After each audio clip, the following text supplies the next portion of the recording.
warahmatullahi wabarakatuh. A'udzu billahi minasyaitonir rajim. Bismillahirrahmanirrahim. Alhamdulillahilladzi ja'ala al-ilma arba'a sifatil kamaliyah. وأشهد أن لا إله إلا الله وحده لا شريك له الذي خص من شاء من عباده بالمآثر الحكمية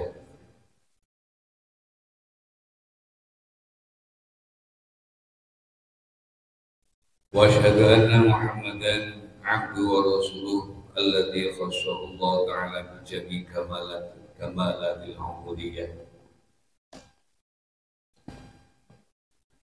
وصلى الله على سيدنا مولانا محمد وعلى آله وأصحابه ومن والاه ولا حول ولا قوة إلا بالله أما بعد معاشر المسلمين والمسلمات رحمكم الله. Segenap jamaah rutinan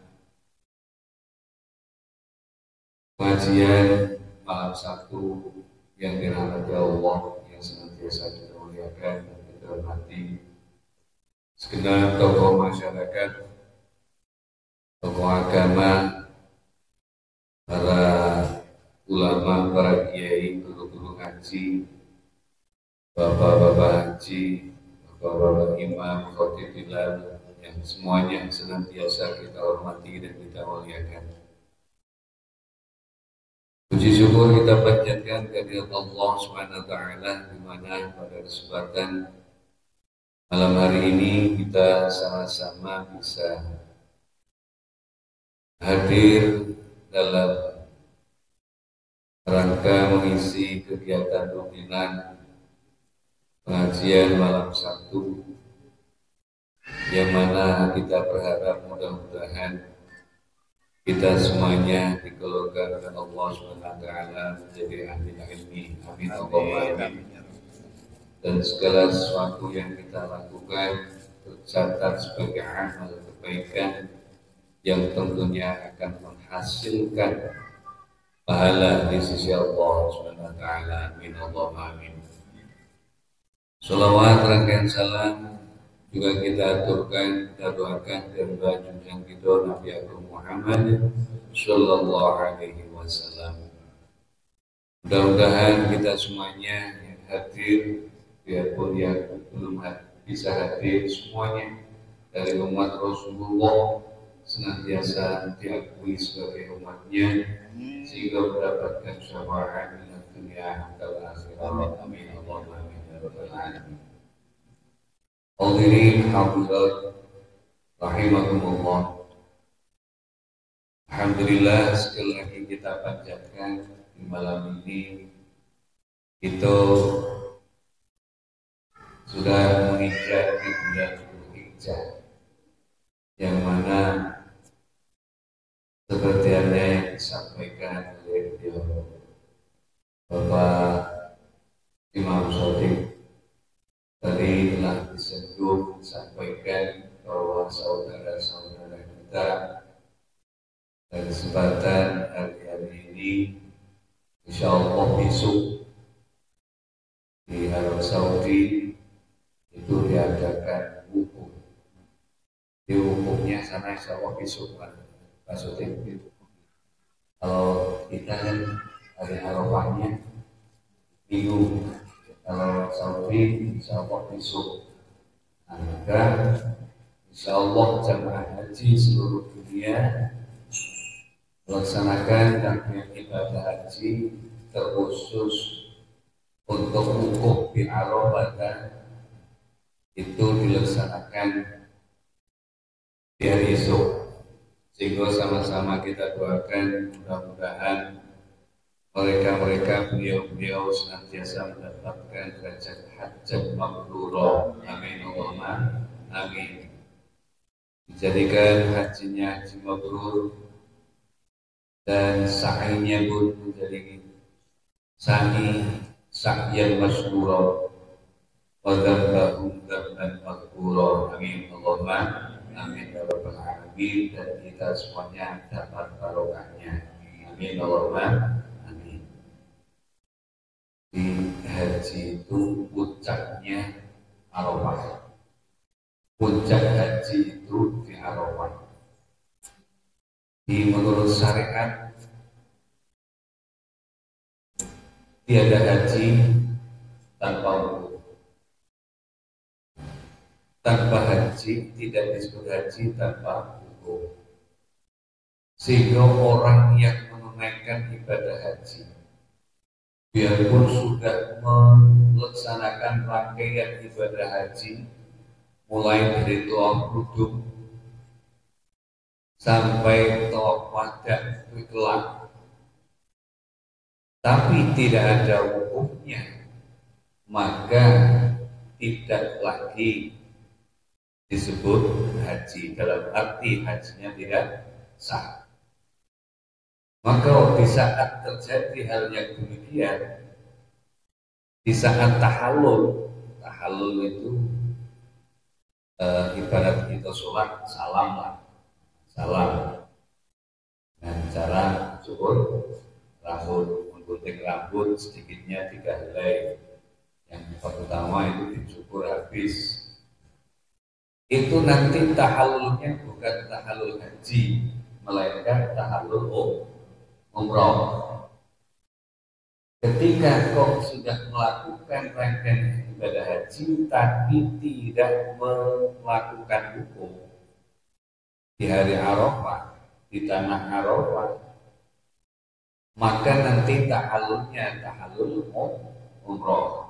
Jadi kalau balik ke kampung, panggilannya bukan Pak Haji, tapi Pak Umroh. Karena tahallul umroh, hajinya belum sah menurut syariat. Karena tiada haji tanpa wukuf. Kalau haji pasti harus wukuf di Arafah. Jadi ya bukan berarti nggak sia-sia berangkatnya, enggak. Menjadi amalnya tadi menjadi amal umroh. Nah, hukum hajinya bagaimana? Hukum hajinya nanti wajib untuk diulangi lagi. Wajib untuk diulangi lagi. Maka penting kita sama-sama kita doakan mudah-mudahan jamaah haji semuanya senantiasa diberikan kemudahan bisa melaksanakan ibadah wukuf sebagai puncaknya ibadah haji. Amin Allahumma amin. Hadirin hadirat rahimakumullah. Selanjutnya saya sampaikan untuk melanjutkan daripada pengajian itu, ada satu makalah yang bunyinya harakatut ta'ah dalilul ma'rifat kama anna harakatal jismi dalilul hayat.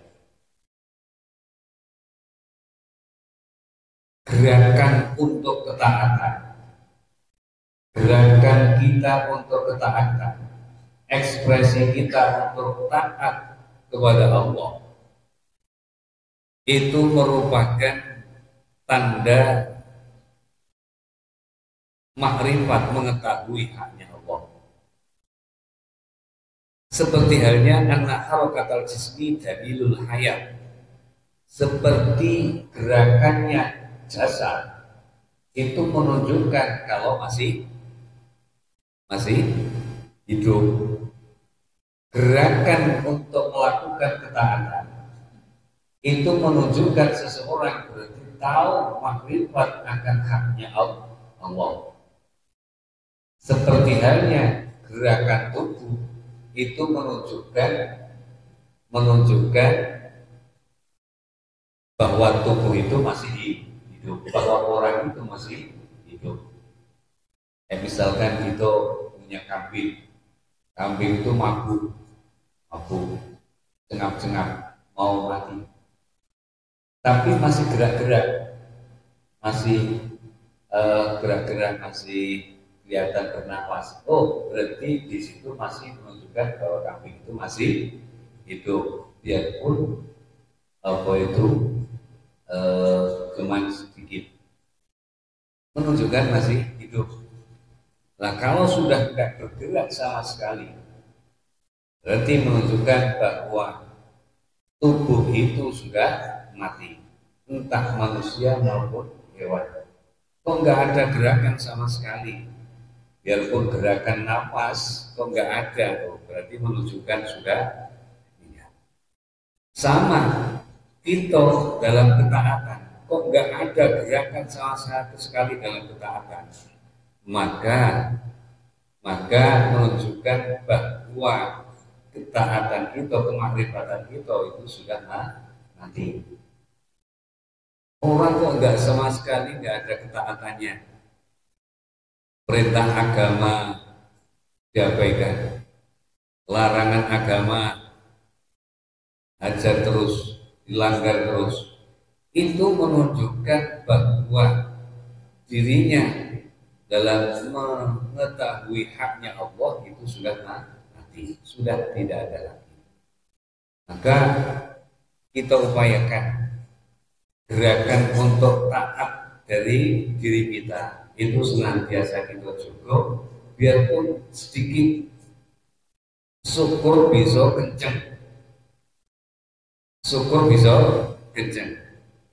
Setidaknya sedikit, kayak ibarat kambing tadi, kalau bahasa kita kembang kempis lah, cuman cengap-cengap itu masih ada gerakan, berarti itu masih hidup.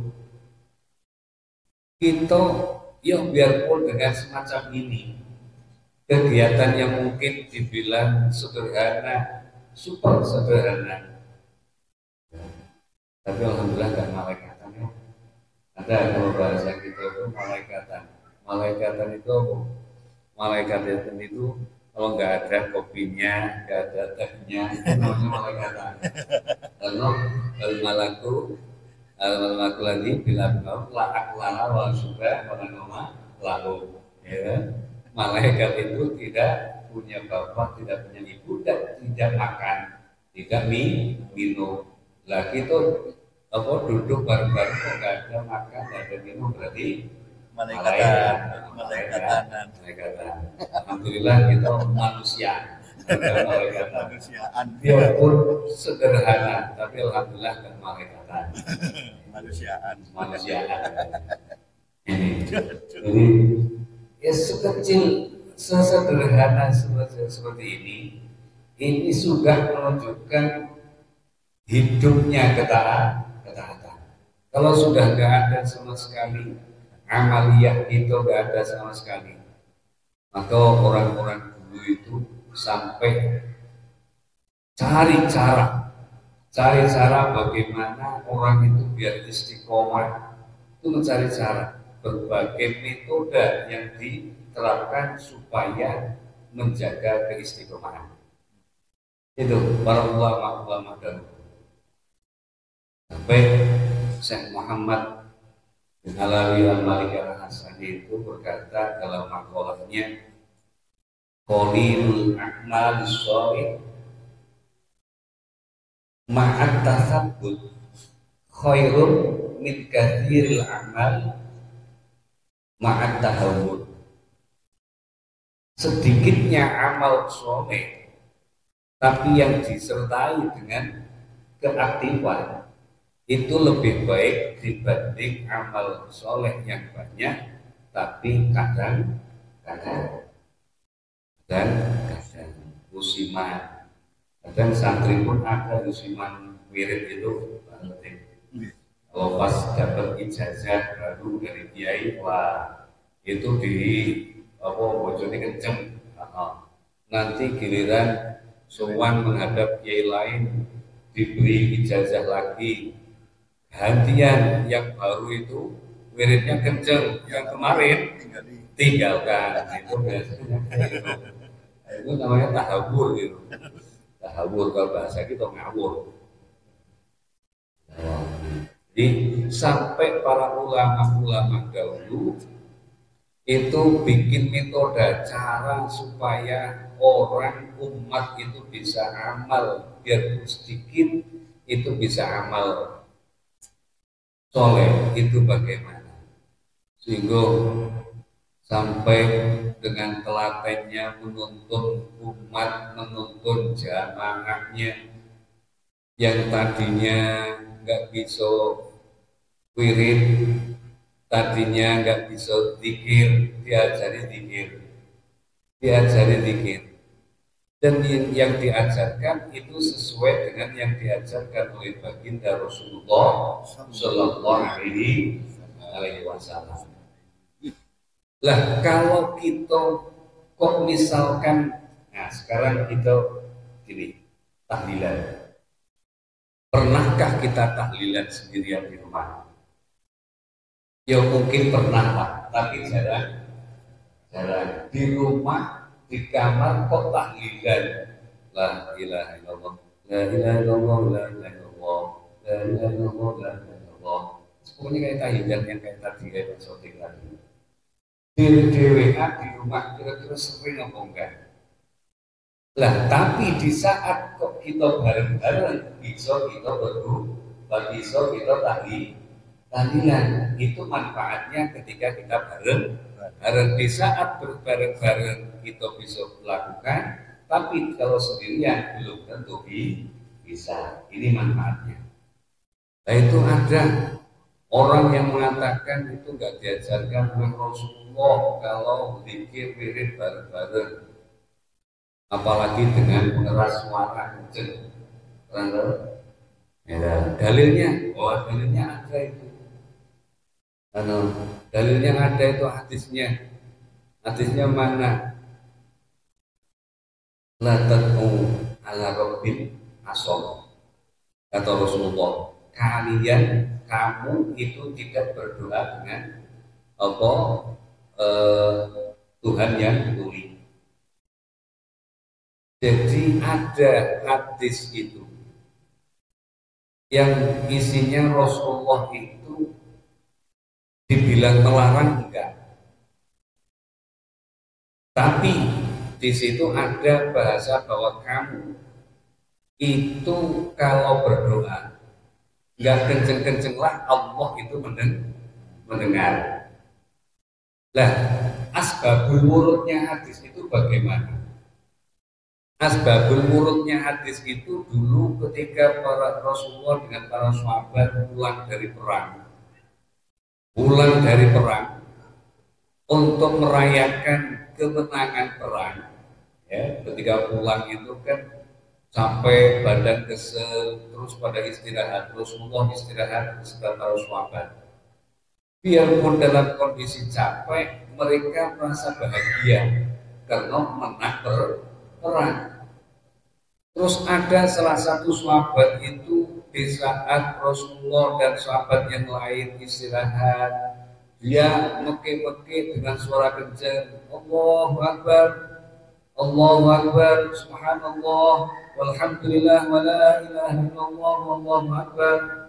Jadi mengumandangkan kalimat-kalimat thayyibah dengan suara kencang, didasari karena bahagia balik perang mendapat kemenangan. Lah di saat itu Rasulullah bilang, kalau bahasa kita mungkin Rasulullah bahasa kita kalau diterjemahkan secara bahasa kita, kamu ndak usah bengak-bengok dengan suara kenceng. Badan kita kan masih capek, ndak usah kenceng-kenceng, gak apa-apa. Karena badan masih capek, dengan suara kecil pun Allah mendengar. Gak payah dengan suara yang kencang, Allah itu mendengar. Karena Allah itu maha mendengar. Tuhanmu bukan Tuhan yang tuli. Ini sebab urutnya seperti itu. Dan itu dijadikan dalil. Padahal di situ Rasulullah nggak ada bunyi kalimatnya melarang untuk zikir dengan bacaan keras, itu nggak ada. Bunyinya cuma kalian berdoa itu tidak dengan Tuhan yang tuli. Artinya ketika kenceng Allah yang mendengar, ketika suaranya nggak kenceng, ya Allah tetap mendengar. Bahkan dalam hati pun tetap Allah tahu. Kalau larangan enggak? Kalau landasan hadis itu. Nah, sementara kearifannya para ulama pendahulu kita, ulama salafus sholihin, supaya umat itu bisa continue beramal, itu sampai dibikinkan yang namanya wirid Allah, wiridan pada sholat itu bikinan ulama itu gimana? Tapi semuanya berdasarkan landasan hadis Rasulullah. Nah, contoh ini. Kita kan sering tahu kalau habis sholat itu yang wajib yang sering kita baca pasti dibaca di mana-mana itu dibaca baca subhanallah berapa kali? 33 kali. Nah itu terus alhamdulillah 33 kali. Nah itu Allah Akbar 33 kali. Itu di mana-mana sering dibaca dan itu dulu oleh para ulama itu diajarkan kepada jamaahnya biar apa? Biar kontinu aja bojo, jadi bojo diajak bojo bareng karena kalau sendirian kadang-kadang enggak. Kalau saya lah itu kalau sendirian kadang-kadang lewat. Nah, tapi di saat bareng-bareng akhirnya ke bojo. Ini dari Rasulullah murni. Dan itu mujahadahnya orang fakir itu sebenarnya. Aslinya mujahadahnya orang fakir itu maksudnya. Orang fakir itu masih nanti dulu itu ya.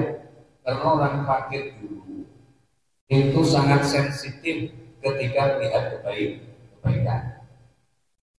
Para sahabat itu ketika ada ruang untuk berbuat baik, itu langsung berlomba-lomba fastabiqul khairat, berlomba-lomba dalam kebaikan.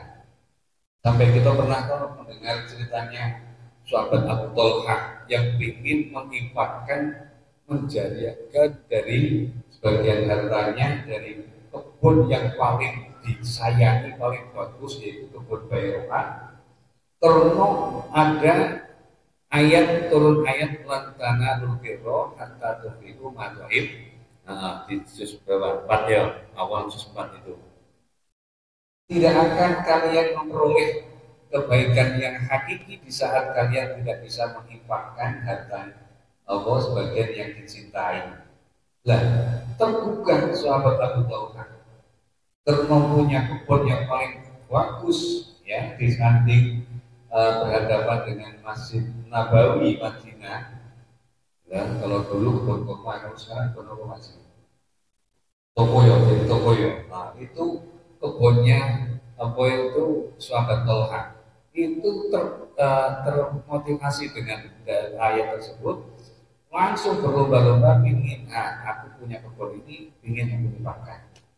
Secara totalitas itu semua. Nah, semuanya nggak dikurangi lagi, pokoknya semuanya mau diinfakkan. Tapi Rasulullah kamu kan masih punya keluarga. Nah terus gimana? Separuhnya kok Rasulullah. Nah, separuh itu banyak itu. Jadi berapa? Nah, sepertiga. Akhirnya ditasarufkan sepertiga dari kebun Bayraqah. Ini karena Rasulullah masih memikirkan kamu kan punya ahli waris, mestinya pikirkanlah warisan, ahli warismu. Nah, berlomba-lomba. Tiap-tiap kali ada kebaikan, berlomba-lomba untuk berbuat.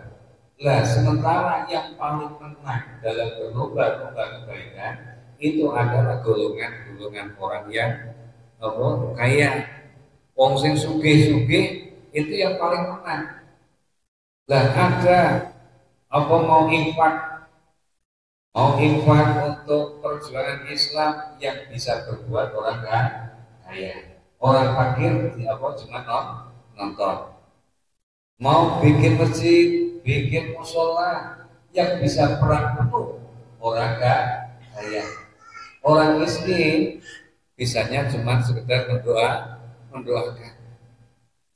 Ada perintah untuk ibadah haji yang bisa berbuat, yang bisa melakukan, dia orang yang kaya, yang punya duit. Nah, yang nggak punya, ya sekedar kaji, yuk kaji tuan orang pakai yuk kaji juga. Kajinya apa? Masjid tiap-tiap hari Jumat kayak tadi, ya kan? Al-Jumat itu Fuqara, Wahidul Masakin. Jumatan itu hari rayanya orang fakir dan hajinya orang miskin. Jadi sebelum kita bisa berangkat ke tanah suci, itu setiap hari Jumat kita haji ke masjid. Derajat itu seperti itu. Tuh. Nah, jadi yang bisa itu orang-orang kaya. Sementara orang fakir miskin nggak bisa berbuat banyak seperti halnya orang-orang yang kaya. Akhirnya apa? Pada demo ngiri dengan orang-orang kaya bisa ini, bisa itu, wajib korban, yuk bisa berkorban, ya kan? Wajib waktunya ada perintah korban bisa berkorban. Jadi nanti sedikit kita bahaslah masalah korbannya. Jadi mereka akhirnya protes, ya Allah, ya Rasulullah, mereka bisa berbuat ini itu segala macam, sementara kita tidak bisa berbuat. Terus Rasulullah berkata, apakah kalian nggak tahu bahwa dalam mengucapkan tahmid alhamdulillah itu juga terhitung sedekah. Dan apakah kalian tidak ngerti bahwa dalam bacaan subhanallah itu juga terhitung sedekah. Dalam bacaan takbir Allah Akbar itu terhitung sedekah.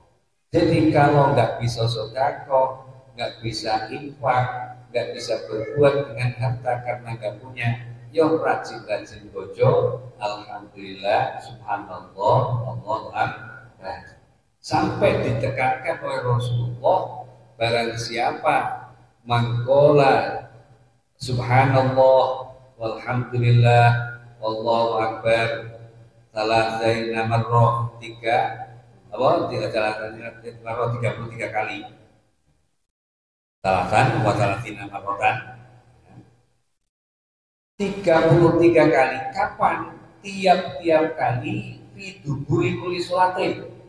Fiduburi kuli sholatin tadi di setelah Allah tiap-tiap sholat fardu, maka masuklah surga melalui lewat jalan mana yang dia kehendaki. Ini Rasulullah yang perintah suruh mujahadah orang-orang fakir miskin, atau kalau nggak bisa berbuat apa-apa ya tiap-tiap ba'da sholat bacalah wirid subhanallah alhamdulillah Allahu akbar dengan sebanyak 33 kali yang tiap dari subhanallah alhamdulillah Allahu akbar.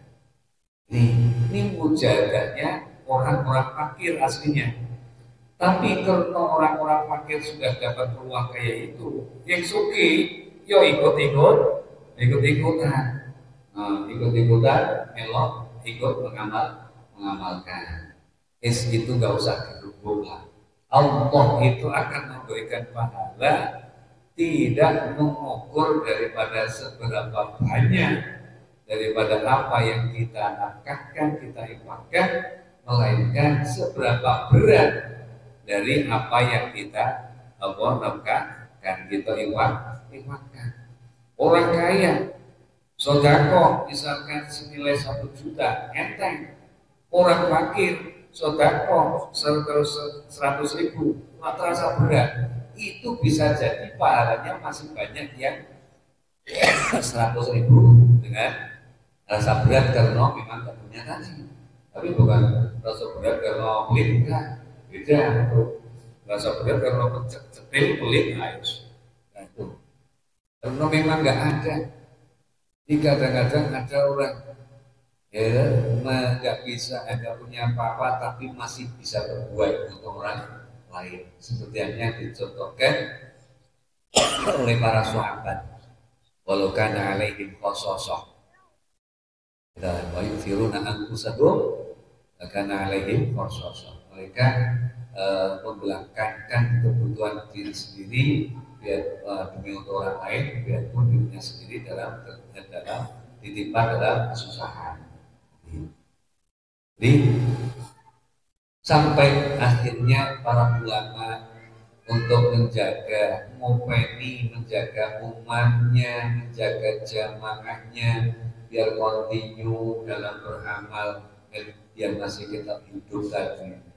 Diajarkan, dituntut untuk wiridan, ya, diajarkan untuk wiridan tiap-tiap waktu sholat, ya, itu ada ketika bacaan Allah ma'ajibni minan, nah khususnya setelah pada maghrib itu juga berdasarkan dalil hadis yang dalam kitab Al-Adhkar oleh Imam Nawawi, nukil dari Imam At-Tirmidzi.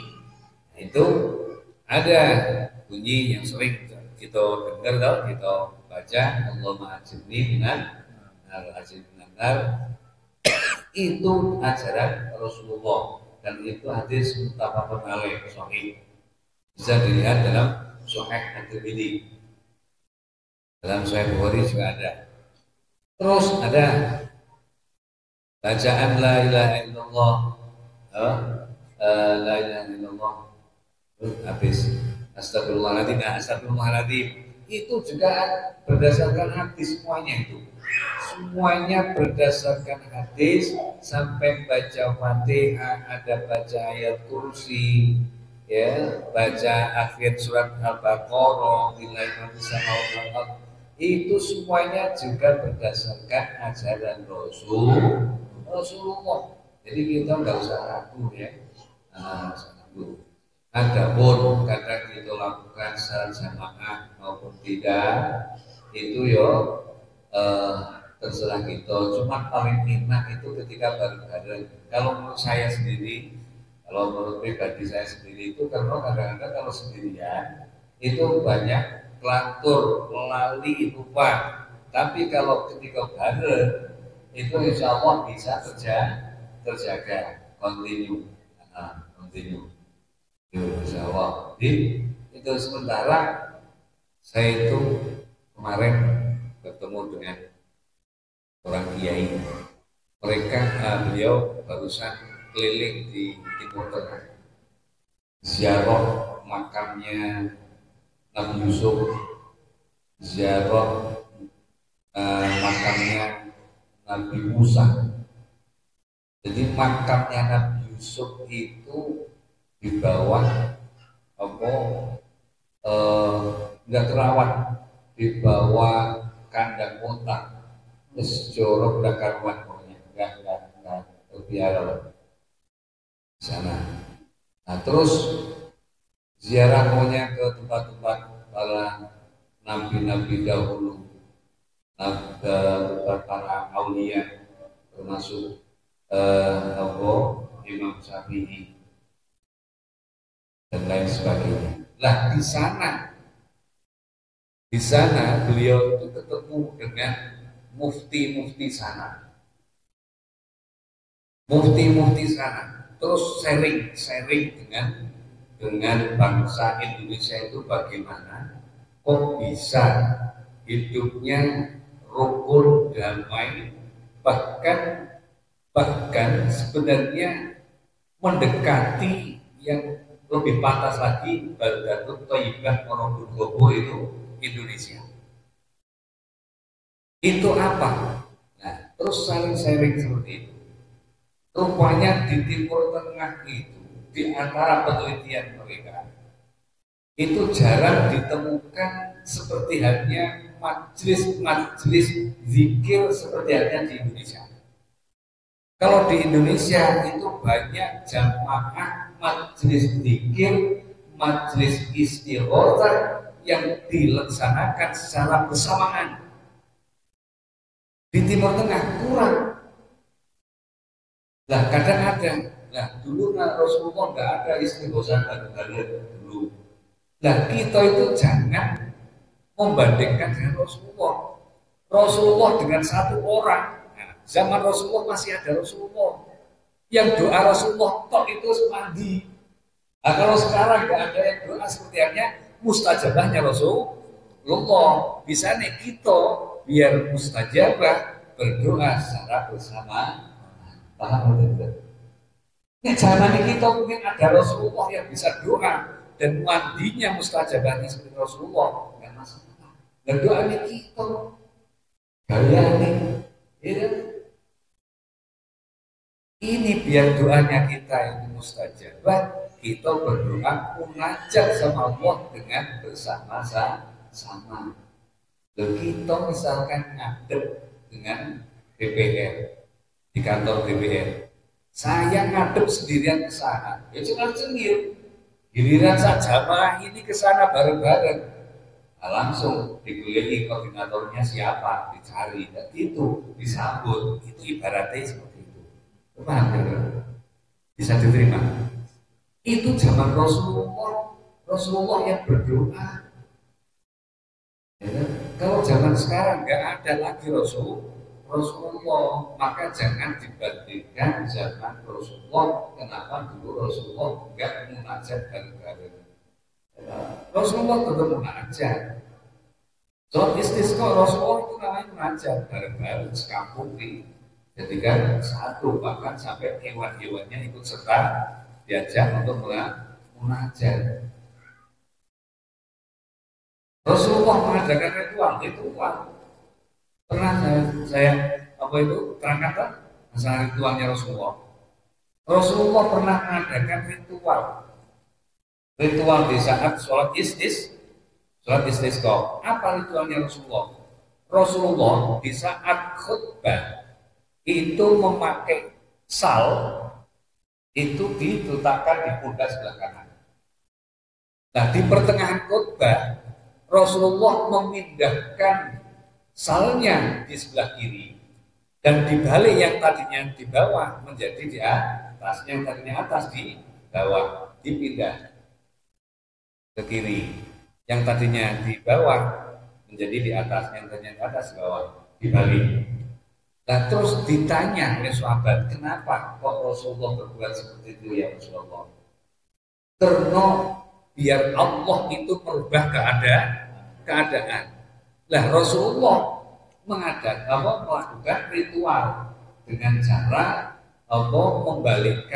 memindahkan sal untuk berharap bahwa supaya Allah itu merubah keadaan yang jadinya kemarau menjadi turun hujan. Ini namanya juga Rasulullah itu tanpa melafalkan doa, Rasulullah ekspresinya dengan memindahkan sal. Itu namanya ritual. Jadi kalau ada orang tua dulu petainya biar itu nggak rontok diikat pakai lawan ya. Yuk nggak usah dulu biar yang penting nggak punya keyakinan bahwa lalang itu yang ngikat petainya. Tetap keyakinannya Allah yang memberikan lengketnya penting biar tidak rontok. Harapannya tetap kepada Allah. Berarti di situ ada muatan musyrik. Yang diminta Allah yang mintanya kepada Allah tetap nggak minta sama yang lain. Itu hanya ekspresinya orang berdoa.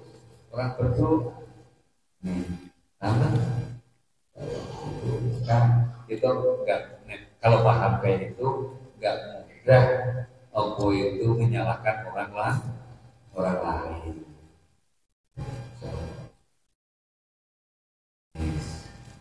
Itu masalah keistimewaannya Allah. Mudah-mudahan kita bisa bikin untuk menggerakkan hati kita biar Jadi hati yang ahli zikir, amin Allahumma amin. Terus dikit lagi sekarang karena kita sih apa korbannya ada berapa tadi korban perasaan dari dulu korban perasaan terus. Jadi korban kita kan pengertian korban itu masya Allah sangat luas sekali. Bahkan di antara para ulama itu berbeda-beda. Ada memang secara syar'i, secara syariat berkorban itu menggunakan kambing, kambing. Kalau nggak ada kambing bisa pakai sapi. Nah, sapi itu bisa untuk korban 7 orang. Nah, kadang pengertian seperti ini orang yang pikirannya jalan, tapi hanya sekedar jalan toh, tidak disertai dengan kesungguhan hati.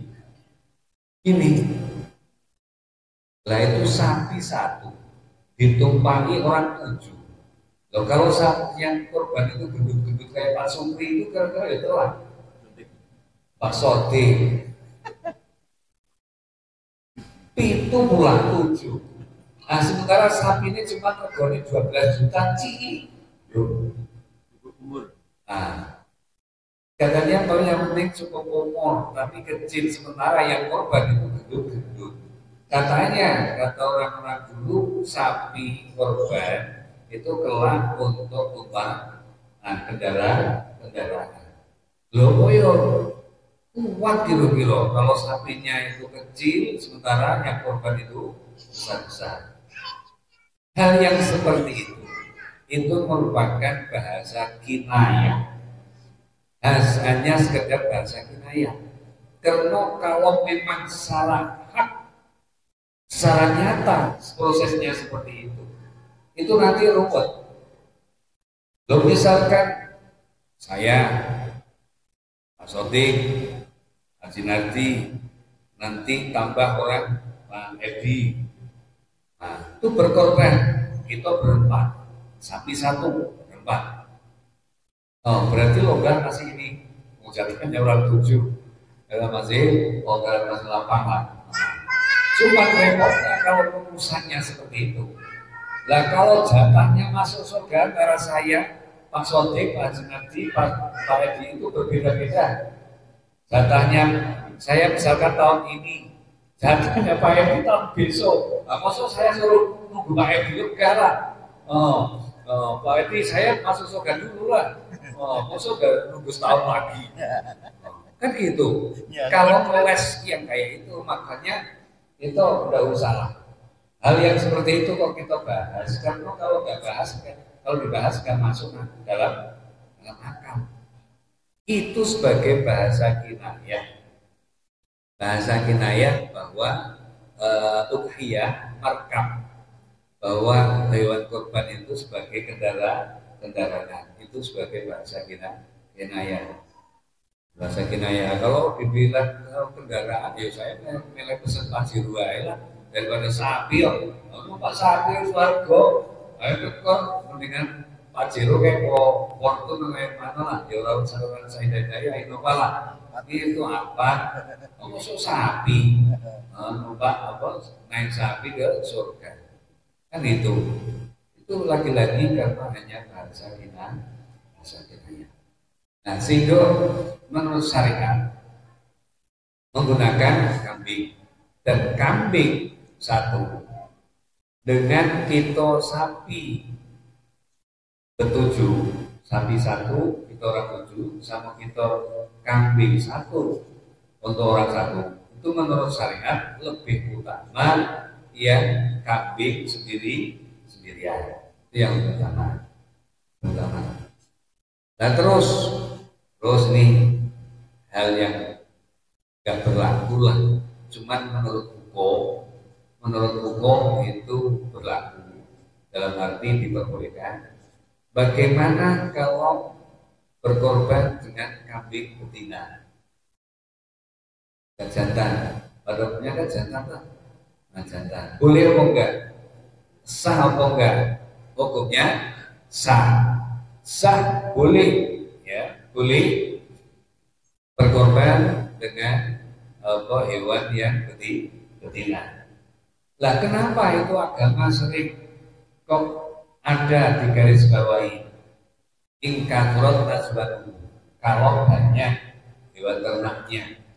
Karena ketika syariat agama itu membebaskan secara total, berarti agama tidak mengajarkan perkembangan populasinya di hewan.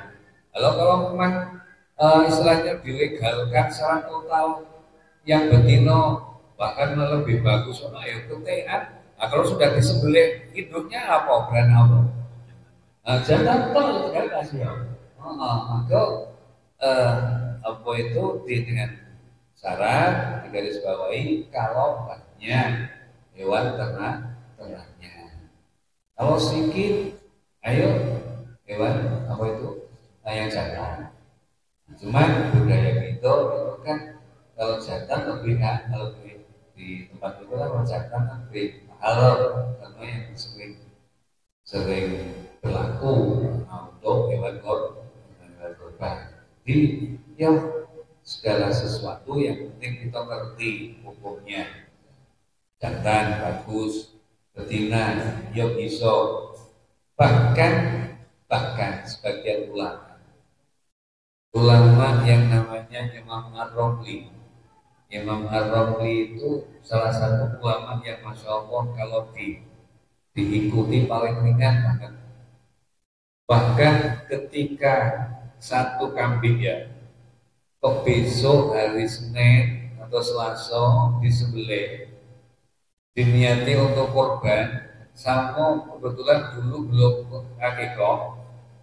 Jadi hewan satu diniati dua niat, itu menurut Imam Ar-Romli boleh. Menurut Imam Ar-Romli itu boleh. Tapi menurut Imam Ibn Hajar nggak boleh. Itu keterangan dalam kitab At-Tawseh, boleh dibuka sendiri kalau yang punya di rumah. Kitab At-Tawseh salah satu Qorib itu ada. Nah, setelah Ibn Hajar. Jadi kalau Ibn Hajar tidak memperbolehkan, tapi kalau Imam Ar-Romli memperbolehkan. Nah, kayak kebangetan masuk kambing satu untuk kurban atau akikah. Ya. Yuk, dalam arti di sini gini. Kita akikah sama kurban itu penting yang mana? Penting semua. Penting sepenting semua. Mau akikah duluan ya silakan, mau kurban duluan ya silakan. Cuma kalau akikah itu letak kewajibannya atau letak tanggung jawabnya sebenarnya ada pada orang tua. Nah, jadi kalau kita mau berkorban duluan ya baik.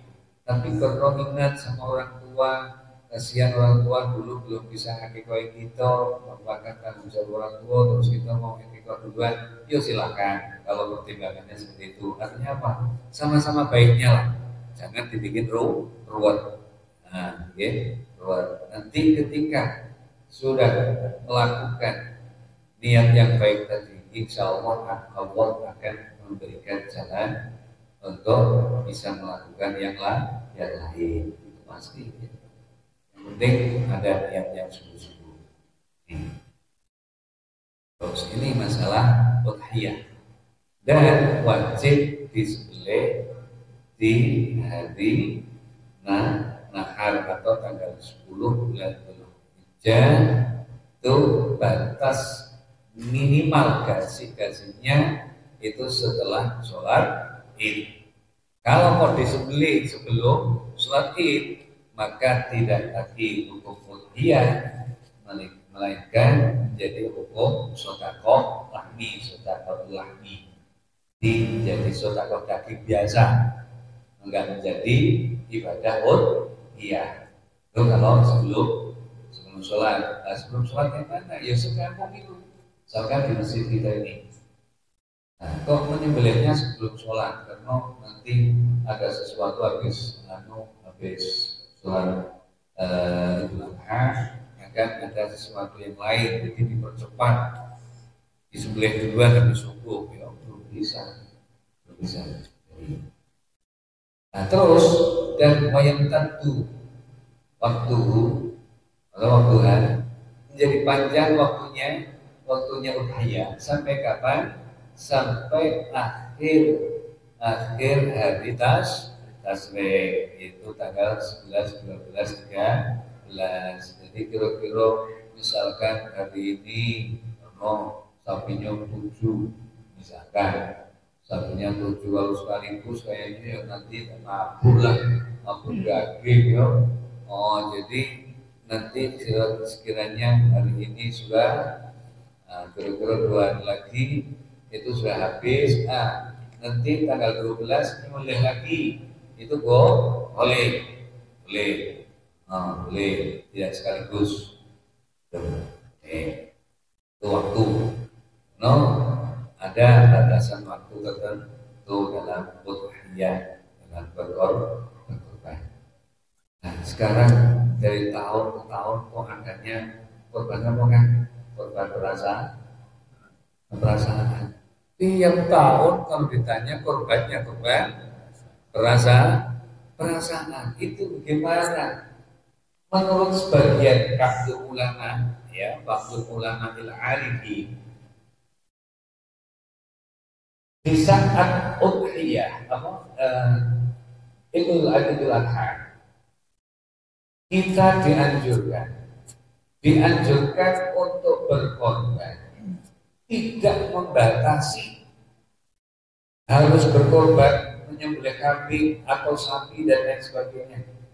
Apapun yang kita korbankan di saat Idul Adha diniati dengan berkorban, itu sudah mendapatkan nilai pahala.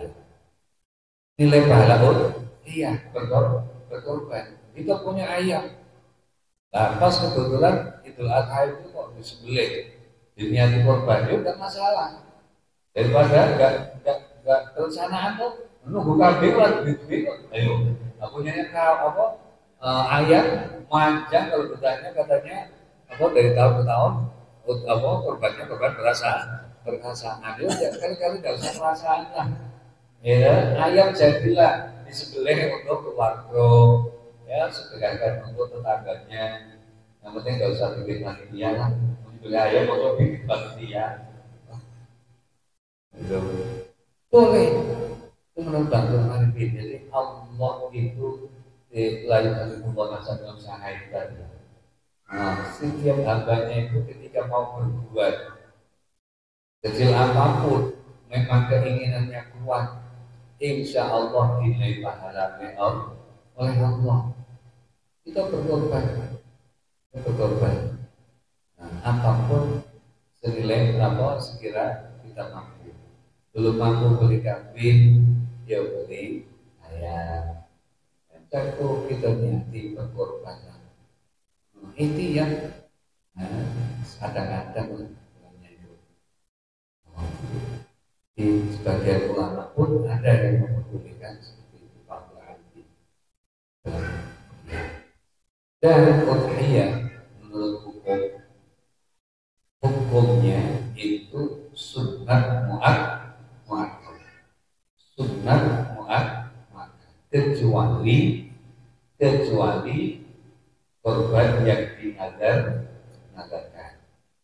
kecuali korban yang dinadarkan, agar mau berkorban itu baru wajib. Wajib dan hewan yang dinadarkan itu juga wajib disembelih untuk korban. Misalkan kita punya sapi, terus kita bilang, ini miaro sapi misalkan, sapi jantan. Ini kalau besok besar, pokoknya aku bikin untuk berkorban akulah serumah lah, orang serumah. Ini maka menjadi korbannya menjadi korban wajib karena sudah ada nazar tadi, sudah ada nazar, itu wajib. Dan yang wajib disembelih ya sapi itu. Kalau mau ditukar ya nggak bisa. Nah, kalau ditukar nggak bisa, kecuali mati duluan. Kecuali mati duluan. Wajib disembelih. Tapi kalau nggak ada unsur nazar, maka jatuhlah hukum sunnah. Sunnahnya sunnah muakkad.